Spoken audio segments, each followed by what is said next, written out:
Hello everyone, इस वाले video में हम लोग डिस्कस करेंगे मोल कंसेप्ट में एक नया टॉपिक लिमिटिंग रिएजेंट। तो हेडिंग डालते हैं हम लोग लिमिटिंग रिएजेंट क्या होते हैं। लिमिटिंग रिएजेंट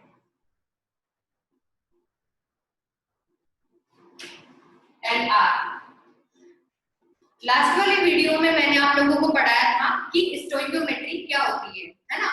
स्टोइकोमेट्री पर बेस्ड क्वेश्चंस भी हम लोगों ने डिस्कस किए थे कि उस पर क्वेश्चन कैसे कैसे आ सकते हैं। लिमिटिंग रिएजेंट भी उसी से रिलेटेड होता है ना। मतलब उसी में एक अगला पार्ट है स्टोइकोमेट्री में। हम लोगों को यहाँ पर भी क्या करना है, केमिकल रिएक्शन लिखनी है और उसको बैलेंस करना है और उसके बाद क्वेश्चन करने होते हैं। ठीक है, लिमिटिंग रिएजेंट का मतलब क्या है बच्चों, जैसे कि मैंने आप लोगों को लास्ट वाले वीडियो में एग्जांपल दिया था हलवे वाला, है ना। जैसे कि मैं रिपीट कर दूं, मुझे सूजी का हलवा बनाना है ना। मैंने आप लोगों को रेशियो बताया था कि 1 केजी सूजी के लिए शुगर कितना रिक्वायर्ड है, 500 ग्राम, मतलब 0.5 केजी।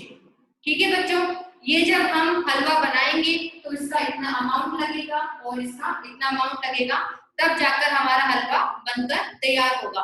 ठीक है, अब मान लो आप रिएक्शन कराने लगे लेकिन शुगर आपके पास कितनी है, मान लो शुगर कितनी है 1 केजी, हो सकता है शुगर ज्यादा रहे। ठीक है, और सूजी अभी भी कितनी है आपके पास 1 केजी। ये फर्स्ट केस है और ये सेकंड, है ना। सेकंड में देखो सूजी हमारे पास 1 किलोग्राम अवेलेबल है और शुगर कितना अवेलेबल है 1 केजी। ठीक है, लेकिन हमको तो पता है कि अच्छा हलवा कब बनता है, जब सूजी 1 किलो है और शुगर आधा किलो, है ना। वो जो रिएक्शन है वो जो मतलब कंप्लीशन है रिएक्शन का, वो किस रेशो में होता है, जब सूजी 1 किलो है और जो शुगर है वो आधा किलो। लेकिन आपके पास 1 केजी शुगर है और 1 केजी की सूजी है, तब क्या होगा बच्चों, हलवा तो तब भी बनेगा, है ना। लेकिन अब यहाँ पर क्या होने वाला है भाई, जो रिएक्टेंट है वो तो उसी रेशियो में काम करेंगे, है ना। जो रिएक्टेंट्स हैं वो तो उसी रेशियो में रिएक्शन करेंगे, है ना। इसका मतलब जो 1 केजी सूजी है वो आधा किलो मतलब 500 ग्राम शुगर के साथ ही रिएक्शन करके क्या बनाएगी, हलवा। ठीक है, अब ऐसा तो नहीं है ना कि 1 केजी उसमें हम शुगर डाल दें तो मतलब ज्यादा अच्छा बनेगा, नहीं ना। उसका जो रेशियो है वो उतना ही होना चाहिए। ऐसा नहीं कि हम कुछ भी रेशियो रख दें तो वो काम हो जाएगा, ऐसा नहीं, है ना। जो केमिकल रिएक्शन होती है वो उसी रेशियो में रहेगी। मतलब कोई का अगर 1 केजी सब्सटेंस चाहिए और मतलब जैसे कि 1 मोल सब्सटेंस चाहिए और उसके लिए दूसरे का 2 मोल लगता है, तो वो 1:2 में ही लगेगा। अगर आपने पहले वाले को 2 कर दिया तो दूसरा वाला 4 लगेगा। आई बात समझ में। और हो सकता है कि आपके पास एक रिएक्टेंट का अमाउंट ज्यादा रहे, है ना। तो ऐसी कंडीशन में क्या होता है, रिएक्शन उसी तरीके से ही होगी जैसे कि वो होती आई है, उसी रेशियो में। तो अब जो ज्यादा शुगर है उसका हम क्या करें, वो उस रिएक्शन में बची रह जाएगी। आई बात समझ में। मतलब आपके पास जो 1 केजी शुगर है इसका 500 ग्राम क्या रहेगा, एक्सेस। ठीक है, ये एक्सेस में रहेगा और 500 ग्राम शुगर ही काम में आया 1 केजी सूजी के लिए। आप कितना भी कर लो, है ना। जैसे कि आपने इसको 2 केजी करा तो इसके लिए 1 केजी रिक्वायर्ड रहेगा। मतलब इसका पूरा 1 किलोग्राम कंज्यूम करने के लिए सूजी का कितना लगेगा, 2 केजी, है ना। क्योंकि वो उनका जो रेशियो है वो कैसा है, मतलब ये डबल है और इसका आधा है, ऐसा ही है। तो उसी रेशियो में वो रिएक्शन होगी। मतलब 1 किलो के लिए इसका 2 किलो लगेगा और अगर इसका 1 किलो है तो इसका आधा किलो ही काम में आएगा। आई बात समझ में, है ना। मैंने सूजी के हलवे का एग्जांपल इसलिए लिया है क्योंकि खाने पीने के लोग शौकीन रहते हैं, है ना। तो आगे हम इसमें कुछ डिस्कस करते हैं। लिमिटिंग रिएजेंट क्या होते हैं बच्चों, reagents which are finished first, ठीक है। ऐसे रिएजेंट्स जो कि किसी केमिकल रिएक्शन में सबसे पहले खत्म हो जाते हैं उनको लिमिटिंग रिएजेंट बोला जाता है, ठीक है। मान लो कोई सब्सटेंस पहले खत्म हो गया तो जो दूसरे सब्सटेंस है वो उसी के हिसाब से तो काम में आएंगे, है ना। और जो खत्म हो रहा है वो क्या करता है, जो प्रोडक्ट है उनको लिमिट करता है। जो प्रोडक्ट बनने वाले हैं उनका जो अमाउंट है उसको लिमिटिंग रिएजेंट क्या करता है, लिमिट कर देता है कि भाई अब तुम इससे ज्यादा नहीं बन सकते, मैं इतना ही था, मैं खत्म हो चुका हूँ, अब तुम इतने ही बनोगे, ठीक है। ये कंसेप्ट है लिमिटिंग रिएजेंट का। और ये क्या करते हैं, limits the amount of products, ठीक है बच्चों। ये क्या करते हैं, जो अमाउंट है प्रोडक्ट का उसको लिमिट करते हैं, ठीक है। और यहाँ पर एक क्या रहेगा, एक एक्सेस में रहता है और एक पहले खत्म होगा, है ना। अभी तक हम जो स्टोइकियोमेट्री में रिएक्शन सॉल्व करते हैं वहां पर क्या होता है, अमाउंट इसी तरीके से रहता है कि दोनों का पूरा वहां पर कंज्यूम हो जाए और आपको प्रोडक्ट मिले। लेकिन जो लिमिटिंग रिएजेंट वाले क्वेश्चन रहते हैं इसमें आपको क्वेश्चन इस टाइप से मिलेगा कि एक एक्सिस में रहता है और जो दूसरा है वो मतलब उसके कंपैरिजन में कम अमाउंट में है, जितना लगना चाहिए उसके हिसाब से उतना वो नहीं रहता, वो थोड़ा कम रहता है ना। तो अब आपको कैसे पता चलेगा, है ना, कि कौन ज्यादा है कौन कम है, तो उसका क्या तरीका है, तो देखिए आप लोग।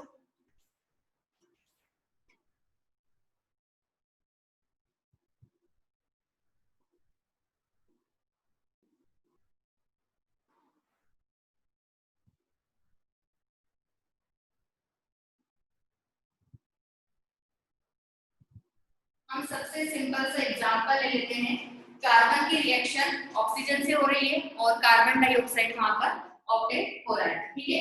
ये रिएक्शन बैलेंस्ड है, एक carbon two oxygen two oxygen, ठीक है। अब ये किस रेशो में हो रही है बच्चों, इसका भी 1 मोल लगता है कार्बन का और ऑक्सीजन गैस भी हमें कितनी रिक्वायर्ड है, 1 मोल, और ये दोनों रिएक्ट करके 1 मोल कार्बन डाइऑक्साइड प्रोड्यूस करते हैं, ठीक है। अब हो सकता है कि आपको ऑक्सीजन ज्यादा रहे, है ना, मतलब ऑक्सीजन ज्यादा आपके पास हो या फिर कार्बन ज्यादा हो, ठीक है। तो मान लो ये 2 मोल है ना, और ये कितना है 4, कार्बन आपके पास 2 मोल है और ऑक्सीजन कितना अवेलेबल है 4 मोल, है ना। अब वैसे तो ये सिंपल सा क्वेश्चन है, आपको क्लिक भी कर गया होगा, है ना, लेकिन हम लोग डिस्कशन इस बात पे कर रहे हैं कि हम लोग निकाले कैसे कि कौन यहाँ पर लिमिटिंग रिएजेंट है ना।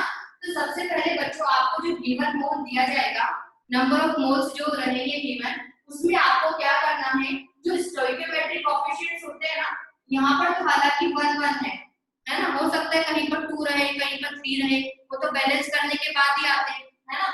तो हम क्या करते हैं, जो गिवन मोल्स है ये तो यहाँ पर बैलेंस करने के बाद वाले है ना, इसके बाद आपको जो वहां पर रिएक्शन में गिवन नंबर ऑफ मोल रहेगा उसमें आप लोग क्या करोगे, जैसे कि कार्बन के 2 मोल दिए हुए हैं तो कार्बन का जो स्टोइकियोमेट्रिक कोएफिशिएंट्स है उसको आप मतलब उससे आप उसको डिवाइड करो, है ना। जो नंबर ऑफ मोल है इसको डिवाइड करना है 1 से और इसको डिवाइड करना है 1 से, यहाँ पर जो वैल्यू ऑब्टेन होगी वो जो कम आएगी, है ना, जो कम रहेगी दैट इज लिमिटिंग रिएजेंट, ठीक है बच्चों। तो देखिए यहाँ पर यहाँ तो 1 से डिवाइड करना था, बहुत ही ज्यादा सिंपल क्वेश्चन है। तो ये जो 2 है ये 4 के कंपैरिजन में कम है, इसका मतलब ये जो रिएक्शन है इसमें कार्बन पहले खत्म होने वाला है, ठीक है। तो जो कार्बन है यहाँ पर वो लिमिटिंग रिएजेंट का काम करेगा, है ना, मतलब ये जो कार्बन है यहाँ पर ये लिमिटिंग रिएजेंट है और ऑक्सीजन यहाँ पर एक्सेस में है, ऑक्सीजन भर भर कर दी गई है ना, ऑक्सीजन एक्सेस में है क्योंकि ये लिमिटिंग रिएजेंट है, इसका अमाउंट कम है, क्योंकि भाई यहाँ पर देखो ना, हमें 1 के लिए 1 चाहिए, 2 के लिए 2 चाहिए, 3 के लिए 3 चाहिए, 4 के लिए 4 चाहिए इस वाली रिएक्शन में, आई बात समझ में। तो इसका मतलब अगर ये 2 है तो ये भी 2 होना चाहिए था, है ना। और यहाँ पर आपको कितना अवेलेबल है, 4। इसका मतलब इसका 2 मोल जो रहेगा कार्बन का, उससे रिएक्ट करने वाला ऑक्सीजन का नंबर ऑफ मोल कितना है यहाँ पर, 2। ठीक है। और बाकी का जो 2 मोल है मतलब 4 माइनस 2, वो रिएक्शन में एक्सेस में बचा रहेगा। ऑक्सीजन का 2 मोल वाला पार्ट केमिकल रिएक्शन में पार्ट नहीं लेगा, क्योंकि उससे रिएक्शन करने वाले कार्बन का अमाउंट वहां पर अवेलेबल ही नहीं है। आई बात समझ में, ठीक है। तो ये लिमिटिंग रिएजेंट है, इसी के हिसाब से आपको क्या बताना है, प्रोडक्ट का अमाउंट, है ना। क्वेश्चन कैसे आएगा कि ये रिएक्शन है, इसमें कार्बन 2 मोल है, ऑक्सीजन 4 मोल है, तो कार्बन डाइऑक्साइड कितना प्रोड्यूस हो रहा होगा। अब उसका नंबर ऑफ मोल पूछा जाए, मोलिक्यूल्स पूछा जाए, वॉल्यूम पूछा जाए, आपको तो कोई भी एक चीज मिलनी चाहिए, फिर आप कहीं पर भी जा सकते हो, है ना। हम लोग क्या करेंगे, ये लिमिटिंग रिएजेंट है, मतलब 1 से कितना बनता है, 1, है ना। तो इसका आपके पास कितना अवेलेबल है, 2, तो 2 से कितना बनेगा, आई बात समझ में। तो कार्बन डाइऑक्साइड के प्रोड्यूस होने वाले नंबर ऑफ मोल कितने रहेंगे यहाँ पर, 2 मोल, है ना। कार्बन डाइऑक्साइड 2 मोल प्रोड्यूस हो चुका है, और साथ में ये पूछा जाएगा कि एक्सेस रिएजेंट कौन है और उसका कितना अमाउंट बचा रह जाएगा। तो उसका आंसर है 2 मोल ऑफ ऑक्सीजन गैस। आई बात समझ में, यही लिमिटिंग रिएजेंट होता है ना। और इसके क्वेश्चन इस तरीके से आएंगे। बहुत इंटरेस्टिंग है ये वाला पार्ट, है ना, मजा आता है ऐसे वाले क्वेश्चन करने में, ठीक है। तो देखिए, जैसे कि अब ये क्वेश्चन हमारे माइंड में आता है कि हम लोग कैसे पहचाने कि लिमिटिंग रिएजेंट का क्वेश्चन है ना। हम लोग कैसे पहचाने कि लिमिटिंग रिएजेंट का क्वेश्चन है, वो सिंपल स्टोइकियोमेट्री वाला क्वेश्चन भी तो हो सकता है। तो आप लोग ध्यान देना, अगर दोनों का अमाउंट दिया जाए, मतलब जितने भी रिएक्टेंट हैं, एनालिसिस में होते हैं रिएक्टेंट, जितने भी रिएक्टेंट हैं उनका आपको अगर अमाउंट गिवन है, हो सकता है मास रहे, हो सकता है नंबर ऑफ मोल रहे, कुछ भी रहे, आपको पहले ये चेक करना है, ये आपका फर्ज है कि आप पता करो कि लिमिटिंग रिएजेंट कौन है यहाँ पर, है ना। अगर किसी एक का ही अमाउंट दिया गया है, मान लो यहाँ पर आपको ऑक्सीजन नहीं दिया जाता, है ना, अगर यहाँ पर ऑक्सीजन नहीं दिया जाता, कार्बन का 2 मोल बोलते, तो आप डायरेक्टली कार्बन डाइऑक्साइड 2 मोल बता देते। आई बात समझ में कि कार्बन डाइऑक्साइड 2 मोल प्रोड्यूस हो रहा है। मान लो कार्बन का नहीं दिया गया, आपको ऑक्सीजन का बोल दिया जाता है कि ऑक्सीजन 4 मोल है, तो कार्बन डाइऑक्साइड कितना प्रोड्यूस हो रहा होगा, तब भी आप क्या बोल देते, कार्बन डाइऑक्साइड 4 मोल, क्योंकि आपको दोनों का अमाउंट नहीं दिया गया है, तो आपको जो दिया गया है उसी हिसाब से आंसर बताओगे, क्यों ज्यादा दिमाग लगाओगे, है ना।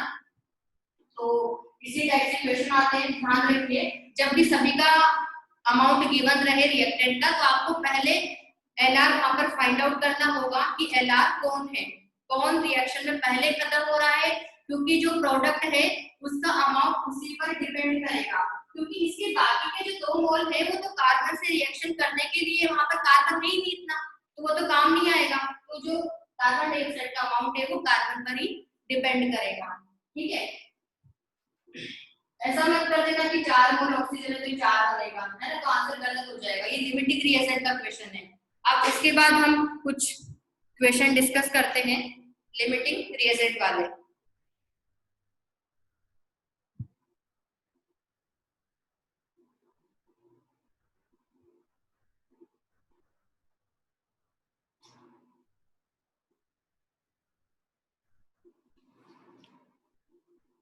आपको दिया गया है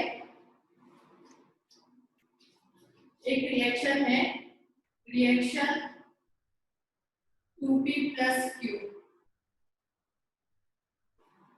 एक रिएक्शन है 2p प्लस q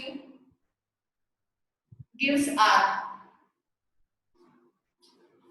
p के आपको यहाँ पर 8 मोल दिए गए हैं, है ना, 8 मोल p है और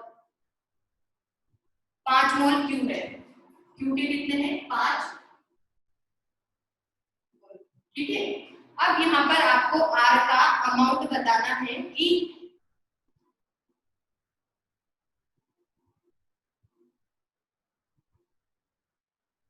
r कितना यहाँ पर प्रोड्यूस हो रहा है, ठीक है बच्चों। तो देखिए R का यहाँ पर आपको बताना है कि कितना अमाउंट प्रोड्यूस होगा। अब हम क्या करेंगे, किसी ने तो उसका आंसर भी निकाल लिया होगा। देखो इनके स्टोइकियोमेट्रिक कोएफिशिएंट्स क्या है, 2 एंड 1, और इसका 1 है। हमें रिएक्टेंट से सॉरी प्रोडक्ट से कोई मतलब नहीं है, आप स्टोइकियोमेट्रिक कोएफिशिएंट लिखिए रिएक्टेंट का, है ना।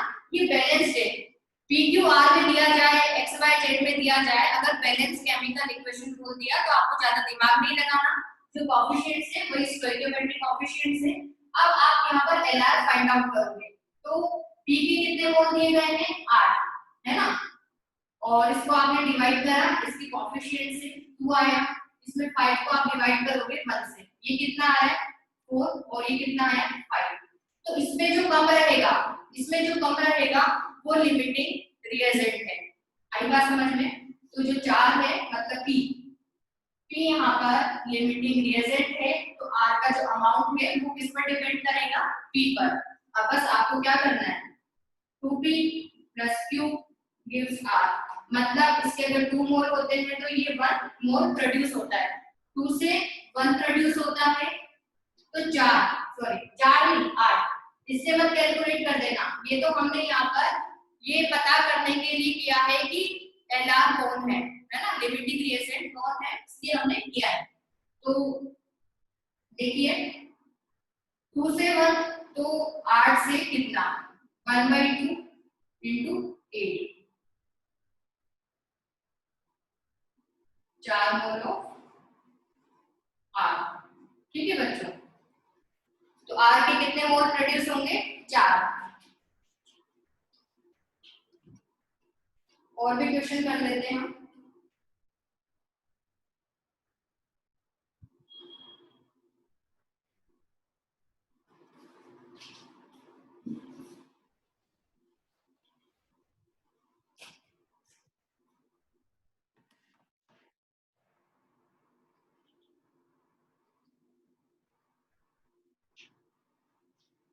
अगला क्वेश्चन है,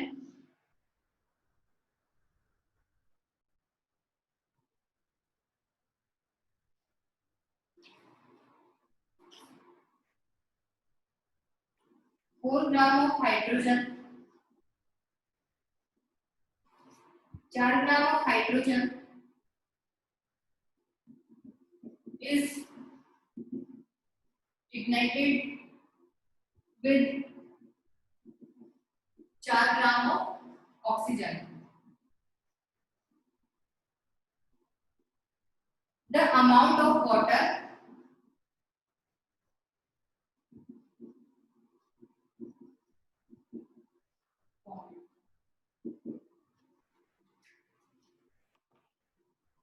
देखिए क्या करेंगे हम, hydrogen H2, oxygen O2 gives H2O, इसको तो आप लिख ही सकते हो, सिंपल सी बहुत मतलब जनरल सी रिएक्शन है, आप लोग देखते जा रहे हो, हाइड्रोजन ऑक्सीजन रिएक्शन करके H2O प्रोड्यूस कर रहे हैं। अब आपको यहाँ पर पहले रिएक्शन को बैलेंस करना है, इस बात का ध्यान रखना, आगे मत बढ़ जाना, है ना। हाइड्रोजन कितना है 2, ऑक्सीजन 2 है, यहाँ पर हाइड्रोजन 2 है, ऑक्सीजन 1 है, मैंने यहाँ पर 2 लगा दिया, ऑक्सीजन 2 हो गया, हाइड्रोजन कितना हो गया 4, तो मैंने यहाँ पर 2 लगा दिया। ये केमिकल रिएक्शन अब बैलेंस है। अब आप लोग देखिए, इसका 2 मोल, इसका 1 मोल रिएक्ट करके H2O का 2 मोल प्रोड्यूस करता है, ठीक है बच्चों। अब देखो ये तो हमने यहाँ पर इसको देखकर लिख दिया, अब आपको अमाउंट कितना गिवन है रिएक्शन के लिए उस पर ध्यान देना है। हाइड्रोजन कितना बोला है 4 ग्राम, है ना, हाइड्रोजन 4 ग्राम बोला है, तो सबसे पहले हम उसके नंबर ऑफ मोल कैलकुलेट करेंगे, है ना, नंबर ऑफ मोल में ही डिवाइड करना है कोएफिशिएंट का, इस बात का ध्यान रखना। तो 4 ग्राम हाइड्रोजन, हाइड्रोजन का मोलर मास कितना 2, तो नंबर ऑफ मोल कितने आए इसके 2, और ऑक्सीजन का निकालिए, 4 ग्राम ऑक्सीजन दी गई है, और ऑक्सीजन का मोलर मास कितना होता है 32, ठीक है बच्चों। तो ये कितना आया 1/8 मोल, है ना, ये आपको रिएक्शन के लिए गिवन क्वांटिटी है ना। हाइड्रोजन 2 मोल है और ऑक्सीजन कितना है 1/8 मोल। अब हम लोगों को फाइंड आउट करना है कि लिमिटिंग रिएजेंट इनमें कौन सा है। तो आप 2 को किससे डिवाइड करोगे 2 से, इसके स्टोइकियोमेट्रिक कोएफिशिएंट से, है ना, वो 2 है, 2 को 2 से डिवाइड करोगे और इसके जो नंबर ऑफ मोल है 1/8, इसको डिवाइड करोगे 1 से, तो यहाँ पर कितना आया 1 और यहाँ पर कितना आ रहा है 1/8। ऑब्वियसली 1/8 इज लेस देन 1, ठीक है, 1/8 छोटा है 1 से। इसका मतलब यहाँ पर जो लिमिटिंग रिएजेंट है वो कौन होगा ऑक्सीजन। This is Lr। आपका काम अब खत्म, मतलब अब तो सिंपल सा है, कुछ नहीं है ऐसा। आप क्या करोगे ऑक्सीजन के हिसाब से वाटर का अमाउंट बताओगे कि कितना वो प्रोड्यूस हो रहा है, ठीक है।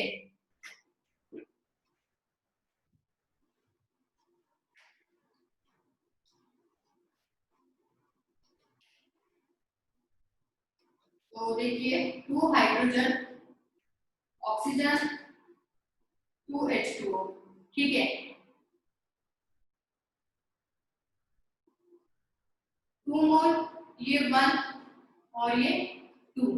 आपको यहाँ पर है ना अमाउंट बताना है वाटर का, मतलब मास बताना है, मोल नहीं पूछा है, मास पूछा है वाटर का। तो आप कैसे भी कर सकते हो, है ना। आप यहाँ पर ये भी लिख सकते हो कि ऑक्सीजन का 32 ग्राम लेते हैं तो वाटर कितना प्रोड्यूस होता है 36 ग्राम।